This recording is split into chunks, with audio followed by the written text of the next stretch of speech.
Жилийн 9 дугаар сарын 11 өдрийг Монгол улсын засгийн газраас улс төрийн хэлцэрэгт эд үндэстний дурсгалыг хүндэтгэх өдөр болгон тэмдэглэдэг. Монгол орныг дайран өнгөрсөн ихэд мэдүүлэлт бол 1922 онд гарагаан эхэлж 1937 онд оргилдоо хүрч 1940 оноос харьцангуй саарсан боловч олон жил үргэлжлэн олон хүн амыг хамарсан ийм их хэд мэдүүлэлт байсан юм а. Энэ өдөртэй холбогдуулан хэд мэдүүлэлт цагаатгах ажлыг өдөртөн зохион байгуулах улсын комиссийн үйл ажиллагаа гэсэн сэдвээр доктор Дэмэрлийн Өлзийбаатар битээр ярилцуулна. Бидний энэ удаагийн сэдв хэд мэдүүлэлт гэж юу вэ гэдгээ явагдах юм а.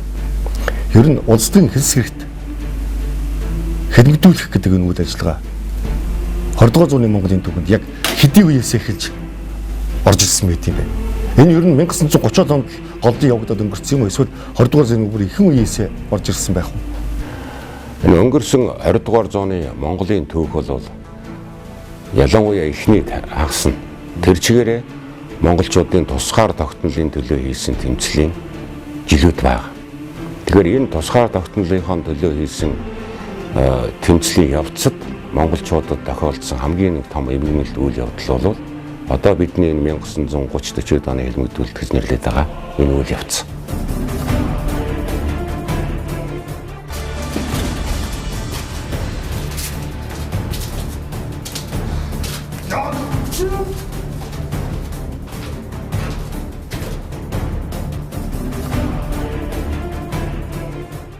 Гэхдээ энэ үйл явц бол зөвхөн 1930-40 онд болоод өнгөрсөн юм биш.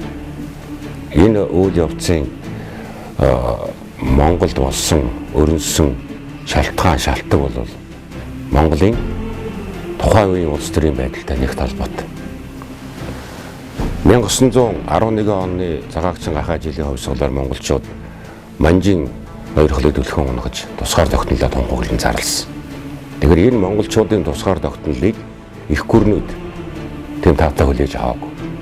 Яагаад тэгэхээр Монголын газар нутгийн байршил, түүний стратегийн ач холбогдол ялангуяа одоо манай хойд хөрш Орос улс, өмнөд хөрш Хятад улсууд бол туйлын ач холбогдолтой газар нутаг байх. Цагийн ирэхээр энэ хоёрыг эзэлж улсыг нь бүрдүүлж явсан монголчууд 20 дугаар зууны одоо ихэнх үеийг ихэд бол энэ хоёрын дунд тавьчигдсан жижиг ураа орон болж хувирсан байна. Тэгэхээр энэ их хоёр гүрний дунд байж иж тусгаар оршно гэдэг бол энэ хоёр улсын эрх ашигыг өөрийнхөө улс орны эрх ашигтай зохицуулах асуудал монголчуудад үүний өмнө тавигдсан. Тэгэхээр яг үүнтэй холбоотойгоор энэ 1911 оны манай цагаагчин гахай жилийн хувьсгалын ялалт ялагдлын асуудал яригддаг. Эндээс бол нэг улс төрийн сэдэлттэй аллах гэдэг яриа эхэлж байгаа. Цагаагчин гахай жилиг оройлон удирдах явсан Монголын язгууртнууд 1912-оос 1919 он гэхэд үндсэндээ улс төрийн аллагт өртөж алагдсан. Үндсэндээ богд хаанаас өөр хүн үлдээгүй шүү дээ. Энэ бол улс төрийн сэдэлттэй аллаг Монголд явагдаж байгаа.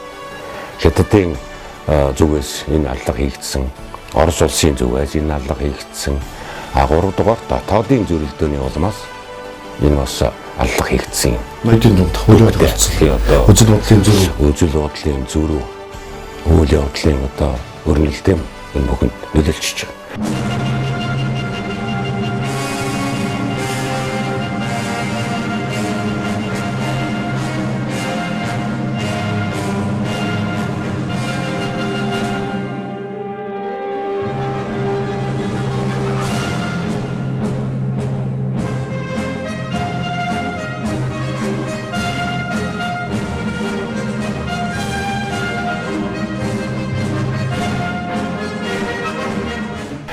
Харин 1921 оны хувьсгалын дараа Монголын тусгаар тогтнолын асуудал дахин тавигдав. Тусгаар тогтнолын асуудал бодиттой болоод зөвлөлт холбоот улсын дэмжлэг тусалцааг аваад ирснэг онцлог үе бий. Тэгэхээр энэ үеэс бол яг жинхэнэ улс төрийн үйл ажиллагааг нь буруу шаасан. Чиний улс төрийн үйл ажиллагааны чиг шугам буруу байна гэсэн ийм буруутгалын үүднээс хүмүүсийг бөөнөр нь хэлс хэрэгт толгон яллах юм ажиллагаа эхэлсэн байна. Энэ бол 1922 оны 8 дугаар сард Бодог 14 хүний хамт буудаа хороосон үйл явдал. Тэгэхээр энэ улс төрийн хэлмэгдүүлэлт гэдэг үйл явц бол энэ буудаа хороосноос үүдэлтэй гэж одоо түүхэнд тэмдэглэдэг шүү дээ. Тэгэхээр 1922 онд бодог 14 хүний хамт хороосон үйл явдал бол улс төрийн хэлмэгдүүлэлтийн улс төрийн сэдэлтэй аллагын улс төрийн нэг нөлөө бүхий хүчин сөрөг бодолтнуудаа нухчин дарах энэ үйл ажиллагааны эхлэл байжээ гэж үзэх хэрэгтэй.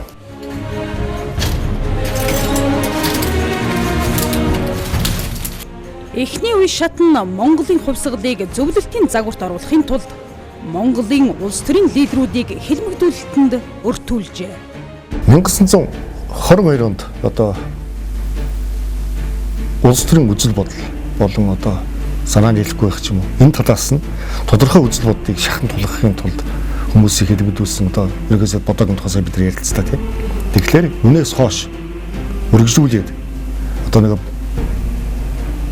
социализмын үед бол баруудны оппортунизмыг буцагсан нь зүүнний алдаа завхарлах их жишээтэй нэрлэгддэг байсан энэ асуудлын ард бас тодорхой хэлбэрүүлж явагдчихсан нь. Энэ хэлмэгдүүлэлт гэдэг бол төрийн зүгээс ард түмний эсрэг явуулж байгаа залхаан сэргийлэх үйл ажиллагаа гэж тийм. Тэгэхээр энэ хүрээнд л бид нар асуудлыг авч ирээд байгаа. Тэгэхээр яагаад энэ залхаан сэргийлэх ажиллагаа явагдаад ирсэн бэ гэхээр за нэгдүгээрт бол Монгол улсын тэр тусгаар тогтносон тогтнож оршихын төлөв үзэл бодолтой холбоотой. Яг Монголын нутагт газар зүй дээр аваад үзвэл тэр монголчуудын нэгдсэн улсаа байгуулах гэсэн үзэл санаа, хүнийг эсэргүү үзэл санаа гэж нэрлэсэн. За зөвлөлт Орос улсын явуулж байгаа бодлогыг шөөмжилсэн хүмүүсийг бол зөвлөлтийн эсрэг үзэлт гэж зарласан. За Монголд бол хөгжлийн зам бол капиталист хөрөнгөтний бас хөгжлийн зам байна. Монголчууд социализмын замаар замна гэсэн уриалга дэвшүүлсэн. Тэгэхээр үүнийг одоо ямар нэгэн байдлаар шөөмжилсэн, эсэргүүцсэн, өгөл гаргасан хүмүүсийг л улс төрийн талаар шахаж авчих хэлмэгдүүлэх үйл ажиллагаа бол энэ 1920-ад оноос хойш хүчтэй явж эхэлсэн байна. Тэгэхээр энэ үеийг бол яг бид тус-тусад нь бас ялгаж салгаж авч үзэх хэрэгтэй байна. 1922 оны бодоогийн энэ тэмцэл бол засаглалын хэлбэрийн төлөв үзэл бодлын зүг байсан. Баруунтан зүрдэн гэж яригдсан 1920-ад оны энэ үйл явц бол энэ Монгол тогтоох одоо дэглэмийн асуудал, системийн асуудал байл. Үүний эсрэг бол 1932 онд монголчууд бослоо штэ.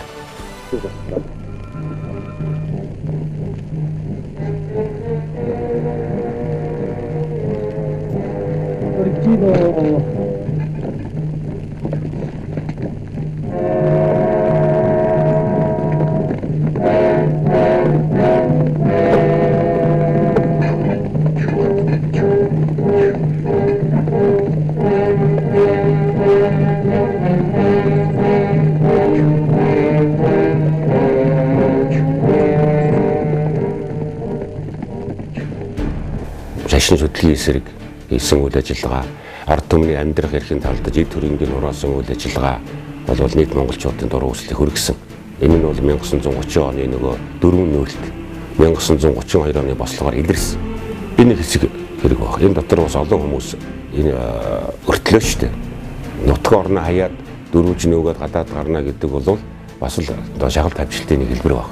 Аргаа орсон хэлбэр. Тэгээ эцсийн хэлбэр одоо эсэргүүцлийн нэг хэлбэр шүү. Хамгийн сүүлчийн хэлбэр нь бол ард түмэн зэвсэг барьж боссон бослого баг. 32. Тэгэхээр одоо энд тухайн үеийн одоо зөвлөлт төр комментарнээс явуулжсэн бодлого үйл ажиллагаанд нэлээд өөр хэлбэр ороод одоо энэ 32 оны бослогоос хойш бүр одоо бөөнөр нь улс төрийн тодорхой хэлс хэрэгт тий тодорхой нэр хаягтай хэрэгт холбогдуулж бөөнөр нь хядах үйл ажиллагаа хэлсэн удаа гэж саргаддаг. Жишээ нь одоо энэ Лүмбийн хэрэг. Тэгээ энэ 1933 онд бий болгосон Лүмбийн хэрэг гихч энэ хэрэг бол Монголын нөгөө газар зүйн онцлог байдал, тухайн үеийн бүс нутагт эзэлж ийсэн стратегийн орон зайтай шууд холбоотой. Төмбийн удирдсан хувьсгалын эсэргүү Япон тагнуулын хэрэг гихчийг бий болгон энэхүү эсэргүү хэрэг гихчид нэр холбогдохстыг Хинти, Дорнод төвийн бүлэг гэж ангилан нийт 317 хүнд ял оногдуулсны дотор 56 хүнийг цаазаар авч 260 хүнийг 3-аас 10 жилийн хорих ялаар шийтгэн гянданд хорихоор шийдвэрлэжээ. Тэрнээс биш хинтээ зүгээр нэг хоёр хүмүүс муудалцаад залуучууд хайр дурлалын төлөө бие бинийгээ хэл сэрэг тунгаад явуулсан юм огт биш үү. Энэ бол том улс төрийн бодлогын хүрээнд хийгдсэн ажил. Яагаад гэхээр 1932 он гэхэд Монгол улс бол 3 улстай хэлэлцэглэн байлаа. Омрод Хятад улс, зүүн талд Манжгаа улс, хойноо зөвлөлт холбоот улс гэсэн 3 улстай хэлэлцсэн. Тэгэхээр монголчуудын туйлын эрх ашиг бол нэгдүгээрт монголчууд улсаа нэгтгэх, буряд өвөр Монголоо нэгтгэх нэг хамгийн том зорилго бол. Тэгээд тусгаар орших. Хоёрдугаарт бол зөвхөн одоо Орос Хятадын талаар харилцаатай байх ус эрхийн улс орнуудад жигд харилцах. Тусгаар зохицолтой хүлээн зөвшөөрөх энэ л үйл явц энэ үед явагдаж байна шүү дээ. Тэгэхээр яг энэ зөвлөлтийн улс төрийн бодлого, Японы улс төрийн бодлого, Хятадын улс төрийн бодлого яг энэ манай Монгол нутаг дээр энэ үед зөрчилдөж эхэлсэн. Хэрвээ Япончууд Азад тэр дундаа Монгол, Манжуур, Хятадд бэхжих юм бол зөвлөлт холбоот улсын оршин тогтнол туйлын аюултай байдал үүссэн. Сибирийг тэр чадна одоо хяналтаас алдах ийм байдал зөвлөлтийн нөхцөл хувьд үүсчихсэн байна. Тэгэхээр энийг юу баталж өгсөн юм гэхээр 1932 онд Япончууд их газарт бэхжээд Манжгаа улсыг сэргээн байгуулад Пүүи гэдэг хүнийг хаанаар нь томилчихсон. Үндсэндээ Манж улс сэргээн байгуулагдсан. Энэ бол Манж нарын үнэхээр мөрөөдөл байсан. Манж угсаатны мөрөөдөл байсан. Тэд бол Хятад биш шүү дээ. Бас улсаа байгуулад авсан. Тэгээд энэ үед чинь Манжийн одоо тэр газар нутг дээр байсан бараг монголчууд Япончуудыг дэмжлэг хүлээсэн. Япончууд монголчуудад иршил амласан, тусгаар тогтнол амласан. Тийм ч учраас тэр баргын автономи район гэдэг улс байгуулж өглөө шүү дээ. Энэ нь бол монголчуудын сэтгэлийг их татсан. Тэгэхээр зөвлөлтийн одоо удирдлагын хүрээнд ямар асуудал үүссэн бэ гэхээр монголчууд Японы нөлөөнд орох маттай нөлөө боломж бий болчихлоо. Энийг яралтай давслан зогсоохгүй бол манай алс дорнодын бүс нутаг аюул орох нэ л гэдэг юм асуудал үүссэн. Энийг бол одоо нэг геополитикийн бодлого, геолс төрийн бодлого тийм ээ геостратегиас үүдсэн улс төрийн үйл ажиллагаа гэж ярьдаг шүү дээ. Тийм учраас монголчуудыг дуулууртай байлгах ямар нэгэн хэрвээ Японд довтлох аюул орж ирэхэд 5 дугаар суваагийн чинь Монголд байлгахгүй тул төмийн хэрэг гэдэг имийг сэдэж бий болгосон. Хамгийн одоо энгийн нэг учир зүй аваад үзээлт яагаад төмб хинтэд явж байхдаа хэрэгт холбогддог. За яагаад ховдод хэрэгт холбогддог. Шилэнгэд явж исэн яагаад тэнд төмб ерхийлээ. Заавал хинтий дорнод Улаанбаатар гэсэн төвтэй ийм нутагт дэвсгэр төмбийн хэрэг гэж бий болгож. Тэднийг хамарсан баримтлагаа явагдсан. Тэгэхээр энэ чинь нөгөө Манжгаа улстай хэлж исэн газар нутаг. Дээр нь бурятууд олноороо орсон сууж исэн ийм хэрэг баг. Тэгэхээр энэ төмбийн хэрэгт чинь үндсэндээ бурят нарын хэргийг гэж ярьдэн штэ. Бурят нар бол олноороо хэлмэгдсэн. Ягаад тэгэхээр 1923 онд Монгол Оросын засгийн газрын гэрээний дагуу бурятууд бол олноороо Монголд орж ирсэн. Монголчууд үндсэндээ газар нутгаа өгөхгүй бол ард түмний авъя гэсэн асуудал тавьсан л. Тэгээд дагуу 1930 он гэхэд бол энэ бурятын 6 хошоо байгуулагдлаа шүү дээ. Нийтдээ 20 гаруй мянган хошоо дорстой улсын хэлийн дагуу тий. Тэгээд энэ бурятын их нүүдэл эхлэхдээ зэрэг энэнийг сэрэмжлэх үүднээс бурятыг хувьсгалын эсэргүү октябрь хувьсгалаас оргоцодож хувьсгалын эсэргүү болгон зарласан юм байна. Цагааны оргодлого. Тий. Тэгээд үүнтэй холбоотой цагааны оргодлууд бол Японтой холбоотой. Энэ бол улс төрийн одоо эсэргүү нууц бүлэг байна. Тэгээд үүний толгойлогч нь бол тэр бурят биш халахгүй төмб намын төвөрөний нарийн бичгийн дараагуулга тавьж байгаа шүү дээ. Ягаад тэгэхээр эн чинь түүний одоо хамар хөрийн өргөн байна. Өдөрдөх өндөр дэд албан тушаал ашигласан хүн тэрийг барихаар одоо доорх хүмүүс нь баригдана л гэсэн үг шүү дээ. Тэгээ энэ бол айдас бий болгож төмбийн хэрэг бол санаатай. Тэгээ энэ бол үндсэндээ хэрэгт орчхоос айдаг, хэрэгт оруулахыг хүсдэг одоо ийм үйл ажиллагаа бий болчихсон юм шүү дээ. Дургу өргөдөөсөн хүний бол чамд хөмбийн хэрэгт бариад өгчин шүү гэж юм хэллэг хүртэл гарсан. Энийг гиндэн хэлж исэн байдаг. Чамаа тэр төмбийн хэрэгт холбогдуулчих шүү гэдэг. Айдас бий болгож. Тэгээ хүмүүс чинь одоо сүргийн айдас гэж ярьдаг та. Энэ айдас давтдаг л та.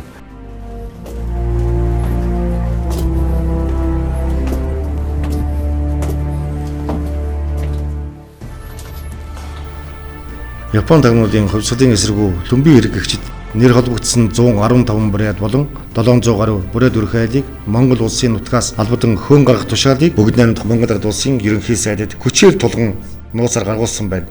Жохонхөө энэ үеэс эрхэл мэдүүлэлт хүч авч 1937 оны намартай золгожээ.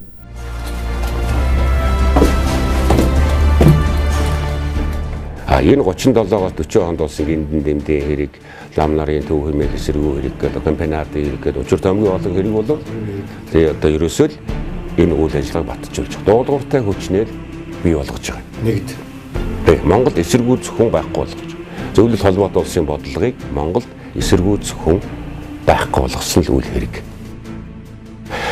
Мэдээж хэрэг зөвлөлтийн комитер нь аялал хамгаалах байгууллага яг одоо гардаж зохион байгуулж шийсэн. Монголд гардаг гүйцэтгэгч нар нь олдсон. Олноор олдсон. Хүний мод дуртай. Хүний одоо эрх мэдэл дуртай. Эрх мэдлээ ташуур буу гэд ойлгочихсон. Ийм одоо Монголд этгээдэд олноороо төрж гарч монголчууд үеийнэ. Буудаа хөнөөсөн шүү дээ.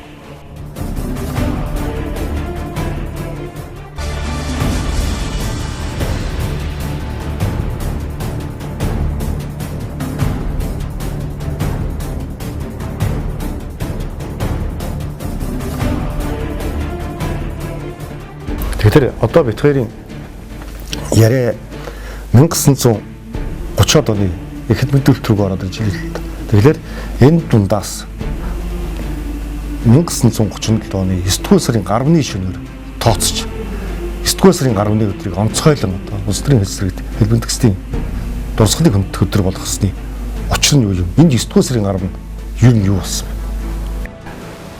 1937 оны 9 сарын 10-ны орой бол их баримтшилгаа явагдсан. Бид мэднэ зөвлөлтөөс 3 нөхөр ирсэн байдаг.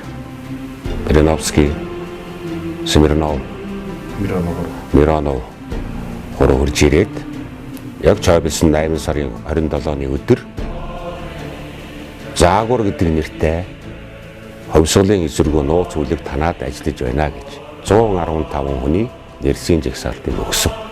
1937 оны 8 дугаар сарын 23-нд бүх цэргийн жанжин бөгөөд цэргийн явдлын яамны сайд маршал Дэмэд зөвлөлт холбоот улсад албан хэрэгээр одох замдаа хорлогдсон нас барав.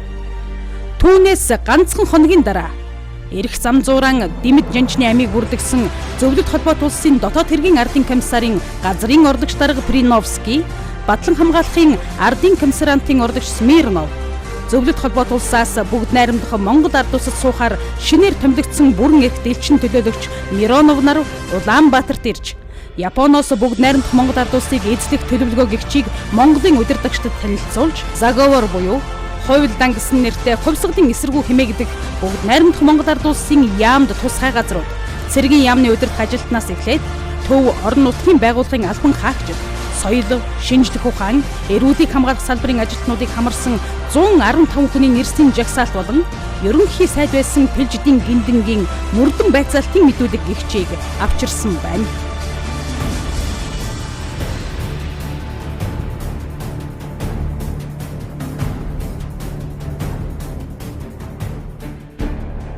Ингээд энэ 115 хүний нэрсийн жагсаалтын дотор байгаа хүмүүсээс 1937 оны 9-р сарын 10-ны шөнө 75 нэр авчирсан байдаг.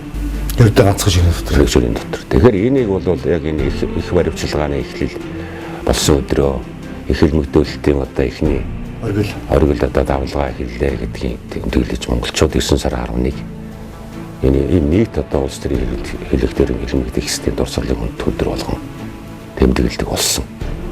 Засгийн газрын шийдвэрээр тийм ээ. Тэгэхээр энэ 37 онд яагаад одоо цэрэг за нам төрийн өндөр албан тушаалд ажиллаж исэн хүмүүс засгийн газрын сайд газрын дарга нар за тэгээд секретнүүд болцсон баригдлаа шүү дээ. Соёл урлагийн байгууллагын хүртэл болсон шүү дээ. Энэ дотор бол эхний 115 оны дотор бол малчин ажилчин лам нарын нэр байхгүй. Дандаа ийм одоо олон тушаалтнууд байна. Тэгэхээр энэ юу гэхээр нөгөө айдас үргэлжилж байна гэсэн үг. 39 оны 4 сар хүртэл энэ их баримтлага явагдсан. Энэ 37-оос 39 оны 4 сар хүртэлд байгаагийн хугацаа бол энэ хугацаанд үндсэндээ за энэ 2 жил гаруйхан хугацаа байгаа шүү дээ. Энэ хугацаанд чи үндсэндээ нийтдээ 20 гаруй мянган хүний хомроглон баримтлаггүй. Тэгээд хийгээгүй хэрэгт нь хэрэг тулгасан. Хүчээр хэрэг хүлээлгэсэн. Тэгэхээр энийг бид одоо нөгөө хилс хомроглон баримтчилсан үйл ажиллагаа, өөнөөр нь залхаан зэрэглэх үйл ажиллагаа, улс төрийн их хядлага гэж нэрлэдэг байдаг. Социализм байгуулах энэ үйл ажиллагаанд саад болсон хүмүүсийг эдийн засгийн талаар хавьчих, улс төрийн талаар хавьчихын үйл ажиллагаанууд явагдаж байна. Ихсэн төгт. Одоо жишээлбэл энэ ноосны хэрэгнүүд байж байна. Ноосны ногдлыг тушааж чадаагүй одоо ийм олон хүмүүсийг амлчтуудыг барьж итгэдэг. Энэ Жамбал Доржийн хар хууль гэж юм гарсан. Тэгээд энэ Жамбал Доржийн хар хууль гэдгийг дагуу хуулинд ногдоогүй, тогтсон үргэлжлүүлэг хүмүүсийг барьж итгэдэг. Олон жилээр хорж ялалдаг ийм ажиллагаанууд явагдсан шүү дээ. За дараа нь 1957-аас 59 онд өрөөс нэгдэлжүүлэх хөдөлгөөний үр дүнд хамтралж явуулах ажиллагаанаас хойш суусан түүнээс зогтсон хүмүүсийг бас барих хорих ийм ажиллагаанууд явагдсан. Энэ бол бас л нэг улс төрийн жахалт ажилтны хэлбэр байна. Насны хэлбэр. Тий. 1960-аад оноос 1980-аад оны үед бол бас энэ улс төрийн хэлмэгдүүлэх үйл ажиллагаа бас арай өөр өнгөстэй болсон. Энэ бол нөгөө нэгэн тогтоод бэлччихсэн улс төрийн намын эсрэг үйл ажиллагаа явуулсан гэсэн нэрийн дор хүмүүсийг шийтгэж, цөлж, албан тушаалаас нь халж, ар гэрийг хэлмэгдүүлж эхэлсэн. Энэ бол яг 1964 оны 12 дугаар сарын бүгд орлоор одоо нам төрийн өндөр албан тушаалаас айлуулагдсан логос номын Нямбуу нараа хэрэг гэдэг ч тийм намын эсрэг үлгэрсэн үйл ажиллагаа. Тэгээд үндсэндээ бол энэ Цэдэн балын үйл ажиллагаа төр за улс орны дотор явуулж байгаа чиг бодлогыг л шүүмжсэн хүмүүсийг улс төрийн хэрэгтэн болгож ялалсан үйл ажиллагаа. Энэ бол улс төрийн бас илүүдэлтийн нэг хэлбэр баг. За үүнтэй холбоотойгоор 70-80-аад оны үед Чойнмын хэрэг гэж байна. Яман хайрах Чойнмын хэрэг.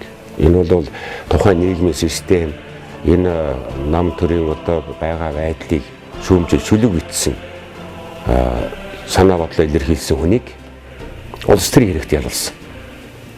Энэ 70-80-аад онд бол ерөөсөө улс төрийн хэрэгт хоёр болгон ялагдсан байдаг. Нэг нь бол Эренчнээ Чойнм, нөгөөх нь оршихын зэрэнд орж гэж байна. Энэ бол Цэдэн балыг шүүмжилж дэглэмийг эсрэгүүцэж одоо юм цаас хооц бичээд тэгээд тэрийг хүлээж авах хүн олдохгүй болохоор хятадын элчин сайдын яамны хашаа дагуулж шийдчихсэн. Энэ бол улс төрийн хэрэг шийдэгдсэн. Дараа нь 1983 онд бол Жалнаажийн хэрэг гэж за логоц Нямбуу нарын хэрэгээс үлдэж хоцорсож одоо үйл ажиллагаа явуулж эхэлсэн гэдэг Жалнаажийг буруутгаж ялалсан цөлж шийдгсэн юм ажиллагаа. Цохон айгүй хамтран ханс бүр үзүүлж. Тий. Энэ бол бас л улс төрийн хэлбэрийн нэг хэлбэр явж байгаа юм л да. За энэ бол яг нөгөө улс төрийн эрх мэдлийн төлөөх тэмцэл улс төрийн хэлмэгдүүлэлт одоо энэ улс төрийн шахалт тавьчлал руу орчиж байгаа юм хэлбэрүүд байна. Тэгэхээр ийм хэлбэрүүдээр бол энэ 20 дугаар зууны явцад Монгол оронд улс төрийн хэлмэгдүүлэлт болж өнгөрчээ.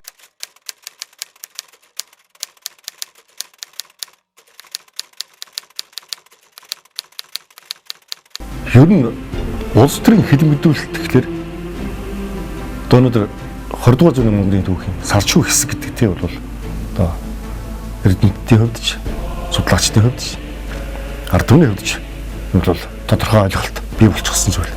Гэтэл ингэж хэлэхдээ энэ хэлмэгдүүлэлт зөвхөн одоо социализмын үетэй холбоотой ардчсан хувьсгал ясаас хойш байгаагүй юм шиг зарим хүмүүс сэтгэж байгаа л да.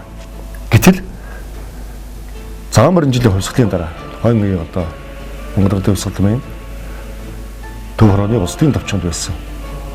2001 одоо Монголын төрийг удирдах байсан. Тэр хүмүүс Цэдэн балыг тойрон хүрээлэгч гэдэг дээр хэлмэгдэгчд мөн үү? Ер нь бол нийгэм солигдох мөчлөг болгонд энэ улс төрийн үзэл бодлоор нь шахах, авчих, илмэгдүүлэх, хараах үйл дандаа явагдчихдаг. Онцгой Монголд биш.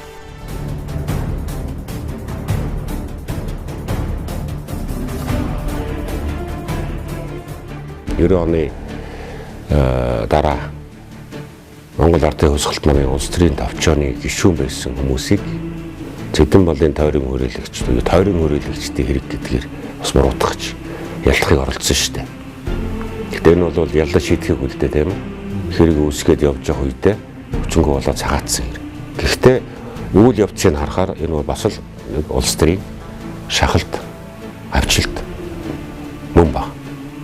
Хэрвээ тэр хүмүүсийн гэм уруутай тогтоогдоогүй нийтээр нь улс төрийн товчооны гишүүн байсан гэдэг утгаар нь Цэдэн болыг тойрон хүрээлж ирсэн гэдэг ингээд ялдахыг оролцсон нь өөрөө улс төрийн илмэгдүүлэлт үйл ажиллагаа явагдахын одоо нэг хэлбэр юм байна. Хэрвээ Цэдэн бол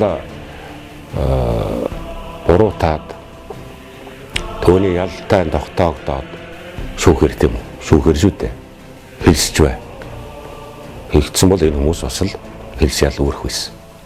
Юутаач тухайн үед бүгдийн одоо бид хөрөнгөний битүүмжлээд банкнд байсан данс бүх юмудтай бол яг одоо хэрэг толбогдсон хүнтэй хоёулаа байгууллага яаж хариуцдаг хэвтэй яг одоо тэр замаар явж ирсэн шүү дээ. Тий, тэгэхээр чи ингээл ер нь уур амьсгал бол нэг харагдаад байгаа үстэй. Тийм үү?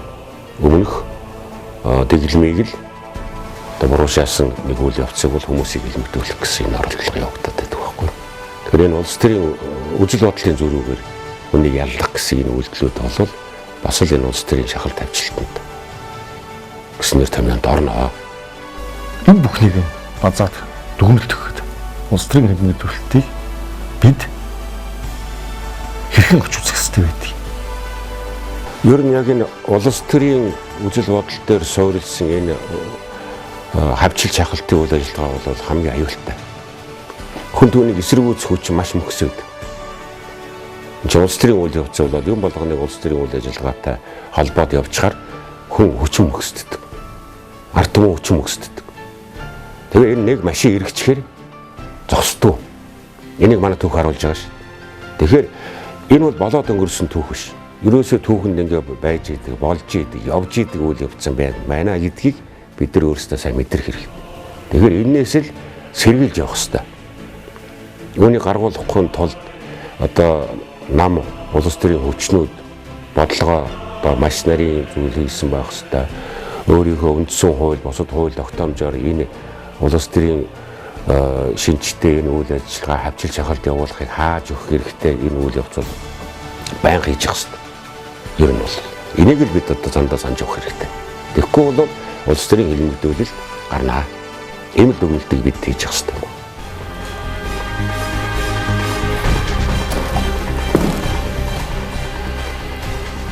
1922 онд гараагаан эхэлж 1937 онд эргэлдэн хүрч 1940 оноос харьцангуй саарсан боловч олон жил үргэлжлэн олон хүний хөдөлмөрлсөн энэ хөдөлмөрлөлт 20 дугаар зууны Монголын түүхийн аимшигт түүх гоногт хар тал байлаа.